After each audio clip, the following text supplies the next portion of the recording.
Are you ready for this? Let's do it. Boom. Boom.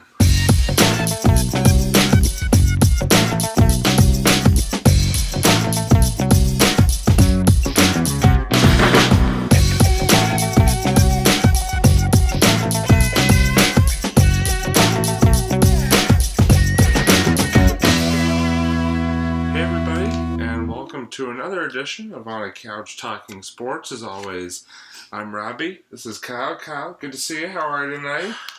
I'm tired. A long week.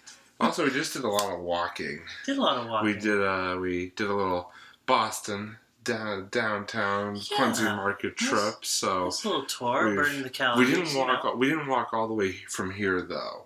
We did. Yeah, that would have been a long walk. Yeah. We did take some public transportation, but we also did a lot of walking. So we're a bit on the tired side. Ooh, yeah.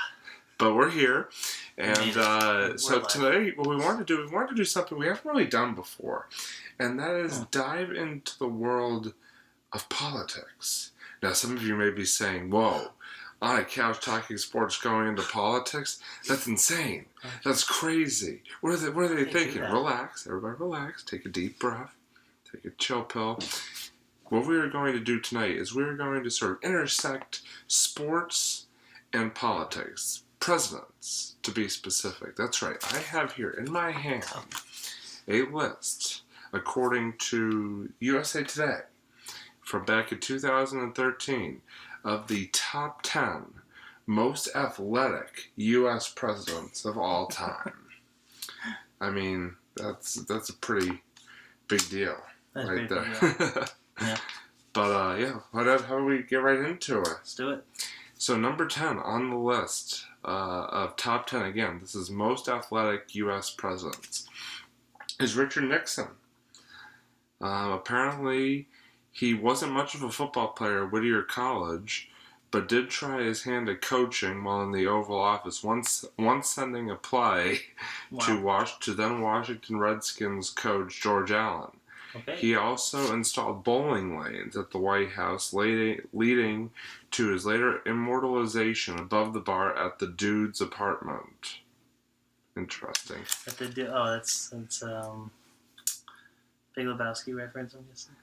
Got it. Nice. I had no idea what that was in reference to. But any thoughts on Richard Nixon?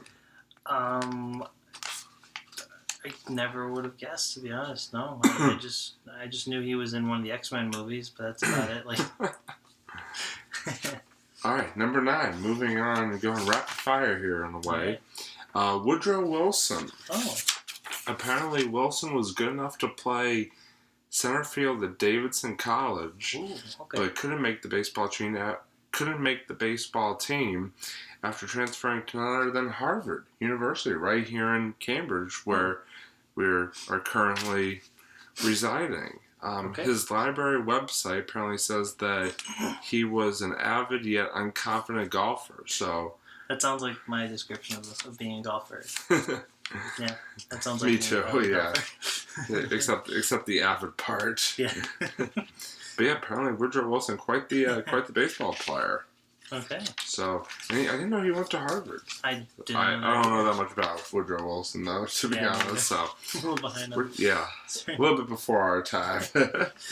But this guy, this number 8, is definitely not before our time. He is right in our wheelhouse. The greatest president of all time. Yeah, I said it. Come at me, bro. Barack Obama. Number 8 on our list. Apparently stories of the president's pickup basketball games have taken on mythic proportions, but he favors the golf course more than the basketball court.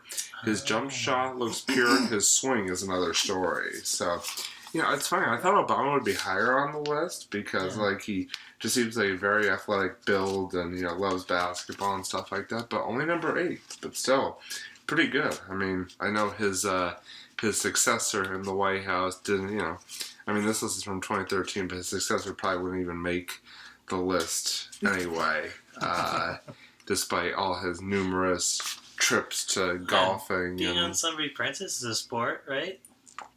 Don't even get me started. Remember, we're not going to get too political here. We're not going to get too political here, believe me.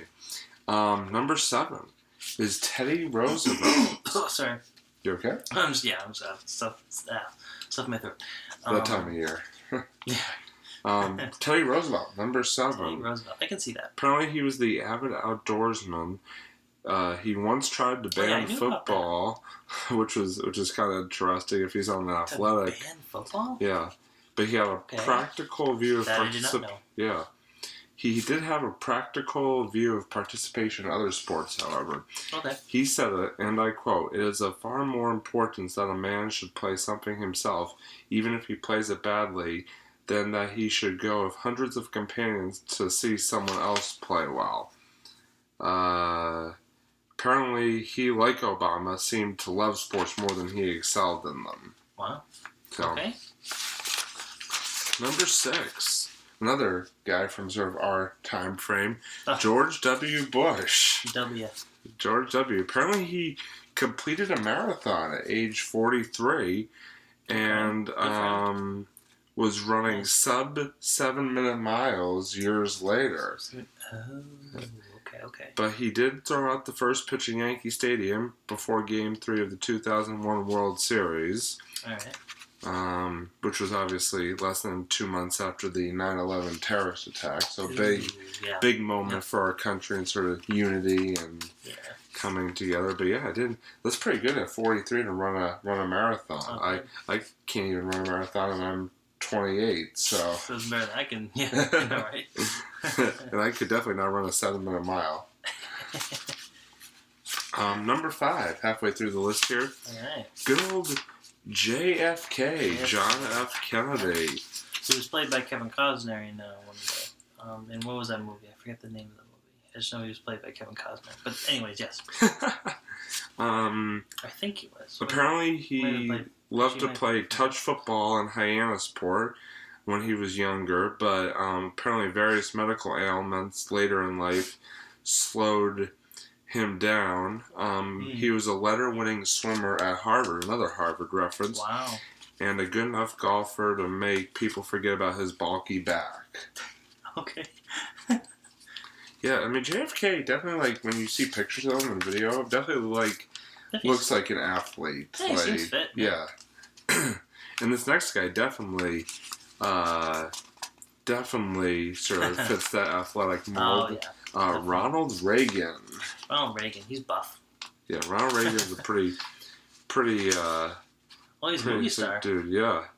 Apparently, he saved 77 people during his 7 years as a lifeguard. Wow. That's pretty cool, actually. Respect. And was an avid horseback rider. Okay. Cool. So, but yeah, he was an actor, too, wasn't he? Yeah, he was famous for movies. He did a lot. I forget. I never actually saw any of his movies. I know his movies were definitely a little on the older side. But, right. Yeah, no. I heard he's kind of like, a lot of people compare him to like Arnold Schwarzenegger. He's kind of in that mold where he was like this really buff dude, and I think he might have done action movies. I'm not sure. Like, I don't know. I'll have to check his IMDb. So. All right, number 3 on our list is actually a second from a presidential family, George H.W. Bush. Jumping on. So not W. Yeah, not W. H.W. Beating out W in the athletic presidential department. Apparently, he played first base for Yale in the 1940s and appeared in the first 2 College World Series. Ah, yes. That's pretty good. He spent a few hours playing tennis while in the White House, and on his 85th birthday, he celebrated by skydiving. So definitely, even at an older age... that's pretty badass. Yeah, very adventurous. I would love to go skydiving at some point. I would not. I'm not jumping out of a plane. You can do that. I'll do it.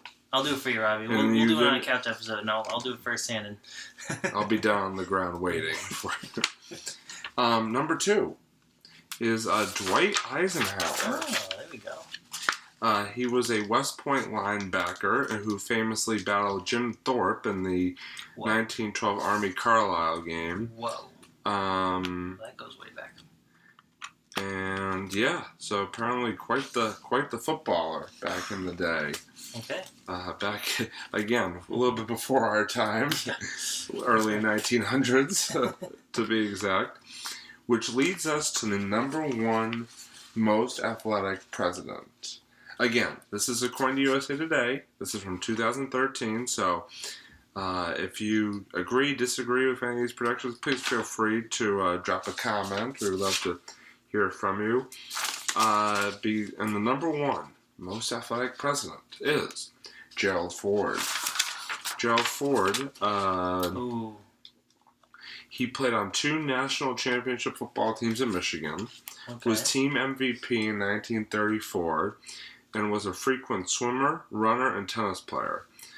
His golf game was a constant source of amusement and prompted jokes from regular golfing buddies, so apparently was not the greatest golfer in the world. But yeah, so Gerald Ford, apparently again quite the footballer in and of his own right. Number 2. Number 2, yeah, like Dwight Eisenhower. So yeah, so that wraps up the top 10 most athletic presidents of all time. Any reactions? Any ones you agree with, disagree with? I think the Nixon one definitely got me off guard. I was like, wait, what? Nixon? Like, I didn't even know he did any kind of... All you know him for is, like, Watergate. Yeah, I know. Yeah. So I think all that just kind of covered everyone. Like all his other past history and everything. I think you're right. Like, that's what people remember the most for. So exactly. But all the other ones, I can see. I can see them doing athletic stuff. Sports, especially like Obama and definitely. The Bushes and those ones. They all seem pretty fit. Reagan, obviously. I already knew that too about what's his name? Ronald Reagan? No, not Reagan. I knew he was fit too, but Roosevelt. I knew that about Roosevelt. Because I remember he was actually apparently he was the youngest president. Yeah. That's what a lot of people don't know because he looks so old, but he was actually the youngest president. Yeah. Wow. Everyone thinks that Kennedy is, but no. It's Roosevelt. Yeah. So, guy stayed fit. Cool facts from a cool guy. All right. Well, we're gonna start to wrap things up here with the end portion of our episode, our monologues. I'm gonna go very quickly with mine here. I just want to give a shout out to the Boston Celtics, the Eastern Conference Final bound Boston Celtics. I was at Game 5 of their series against the Philadelphia 76ers last night, in which they pulled out a thrilling 114-112 victory to advance to me for the second year in a row. LeBron James and the Cleveland... I'll be admit. Wow, I'm really sounding tired now. Yeah, no, I'll seriously. Admit it. Don't worry, I'm right in the same boat there with you, pal. I think I've been bumbling and stumbling my entire way through this. But yeah, so they're for the second year in a row, they will be advancing to the East Finals to take on LeBron James and the Cleveland Cavaliers. So, way to go, Celtics! Yeah, take them down this year. Let's go. This is your time to shine. Nobody thought you could get this far without Gordon Hayward and Kyrie Irving, literally half your team. But you did it, and I just know you're gonna give it your best shot come the finals. The conference finals, I should say, will start on Sunday here in Boston. So again, best of luck to the Celtics as they embark on a quest to dethrone LeBron as East champions over the next couple weeks. So we'll see how that turns out. Best of luck, guys. Yeah. Best of luck. I'm keeping my fingers crossed. Yep. Fingers, toes, everything. You got anything for us this week? Any tales from gym class? Actually, yeah, I was just about to say I do have another tale from the pre-K. We should make gym that like world. we should make that like a regular segment at the end of each episode. I think we'll make that the new segment of. Robbie can have the monologue segment. It'll be Robbie's monologues, and it'll be Kyle's tales from the world of pre-K or something like that. Pre-K gym, yeah. Pre-K gym. Yeah. All right, what do you got for us this week? Oh, my God. So today we... Jesus. I already know this is going to be good. So today we...